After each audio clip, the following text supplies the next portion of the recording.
Hello मेरे दोस्तों, कैसे हैं आप लोग। मेरी उम्मीद और मेरा विश्वास आपके साथ है सब कुछ अच्छा और बेहतर होगा। आज एक सवाल और था, कमेंट्स था कि भाई सिंगापुर के आने के लिए या किसी भी कंट्री में जाने के लिए पहले एजेंट मेडिकल के नाम पर आपसे पैसे लेते हैं।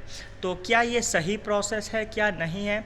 तो सबसे पहले हम बात करेंगे कि मैं कौन हूँ। मेरा नाम एक्यूरेट इन्फो बाय रवि है, मेरे चैनल का। मेरा नाम रवि कुमार है। सिंगापुर से 13 साल से ऑलरेडी काम कर रहा हूँ।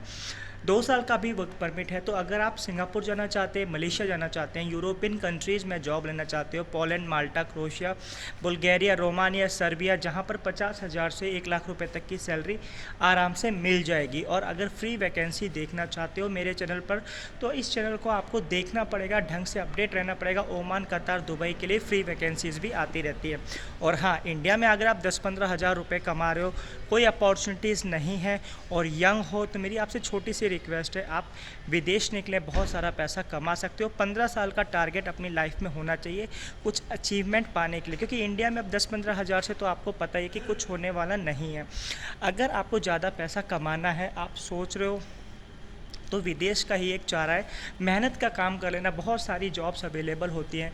कंस्ट्रक्शन में जॉब है, होटल्स में जॉब है, एग्रीकल्चर सेक्टर्स में जॉब है। और दुनिया में 144 कंट्री, 150 कंट्रीज़, 192 के आसपास है, लेकिन 150 के आसपास की जो कंट्रीज़ हैं उसमें इंडियन लोग काम करते हैं। बहुत सारे माइक्रोनेशिया, छोटी छोटी कंट्री, तुवालू, यहाँ तक लोग, इंडियन लोग काम करते हैं 800 डॉलर्स में। यानी 50,000 से 1 लाख रुपए कमाना कोई इतनी बड़ी बात नहीं, लेकिन उस पैसे को बचाना सबसे बड़ी दिक्कत वाली बात है। बात इसलिए है क्योंकि देखो, ऐसा है, जो दूसरी कंट्रीज है वहाँ डॉलर चलता है और डॉलर्स की वैल्यू हमेशा ज़्यादा होती है, इसलिए सैलरी ज़्यादा इंडियन कन्वर्सन हो जाता है। लेकिन अगर हम वहाँ बचाना सीख जाएंगे तो हमारी लाइफ अच्छी हो जाएगी। तो खैर, वो तो बात अलग है। अगर आप चैनल से जुड़े रहेंगे तो आपको हमेशा अपडेट मिलती रहेगी। आपका क्या सवाल है, आप मुझे ज़रूर कमेंट्स करना। अब बात करते हैं कि सिंगापुर के हवाले से, मिस सिंगापुर के नाम से सिंगापुर में जो इंडिया में एजेंट है वो आपसे फ्रॉड कैसे करते हैं, क्या उस फ्रॉड से कैसे बचा जाएगा, पूरा मैं आपको बताता हूँ।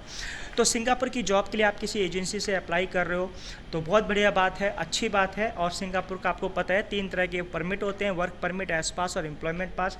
मोस्टली एस पास और वर्क परमिट थ्रू एजेंसीज के थ्रू अप्लाई होते हैं, क्योंकि वो छोटे एम्प्लॉयर्स होते हैं जो सिंगापुर में, वो एजेंसी से कॉन्टैक्ट करते हैं। फिर आपका लाइक कैशियर की जॉब है, सुपरवाइजर, होटल्स में जॉब है, कुक की जॉब है, क्लीनिंग की जॉब है, इस तरह से एनटीएस परमिट भी अप्लाई होते हैं। तो एजेंसीज का चार्ज होता है, ये बात माननी पड़ेगी। अब दूसरी बात, इसके ऊपर भी मैं बात करूँगा, एजेंट्स वगैरह से आपके क्या है, 2 लाख मांग रहे हैं, 3 लाख मांग रहे हैं, तो लेकिन एवरेज सैलरी जो मैं बता रहा हूँ वो 70,000 से 1 लाख रुपए के बीच में आपकी पड़ेगी फॉरेनर। आप ये मत समझना 3-4 लाख रुपए उन्हीं की सैलरी होगी जो बहुत IT प्रोफेशनल हैं, डॉक्टर्स हैं, ठीक है। इस तरह से आपको सैलरी मिलेगी। अगर हम नॉर्मल से लोग हैं जिसकी जो सैलरी है वो 50,000 से 1.5 लाख रुपए तक की ही होगी, ठीक है। अब इसके बाद में आप बात करते हैं कि भाई सिंगापुर के नाम से फ्रॉड क्यों होता है। कि देखो, आप हम लोगों को अगर वीज़ा चेक करा था, आप किसी भी एजेंसी से वीज़ा अप्लाई करवाएंगे, मिस वो एजेंसीज एम्प्लॉयर सिंगापुर का एजेंसीज होगी, तो जब आप वीज़ा अप्लाई करेंगे आपका IP आएगा। IPO को आपको चेक करना आना चाहिए। IPO को चेक करने के लिए बहुत अच्छी वेबसाइट है www.mom.gov.sg। तो इसके बाद मैं एक ये चीज़ आपको बताना चाहता हूँ कि मेडिकल इंडिया में 7-8 हज़ार रुपये लेते हैं, प्लीज़ ना करवाएं। अगर आप चाहते हो सिंगापुर के मेडिकल के ऊपर, तो मेरी ऑलरेडी वीडियो है, आप वीडियो में जाके देख लेना कि मेडिकल्स में क्या होता है।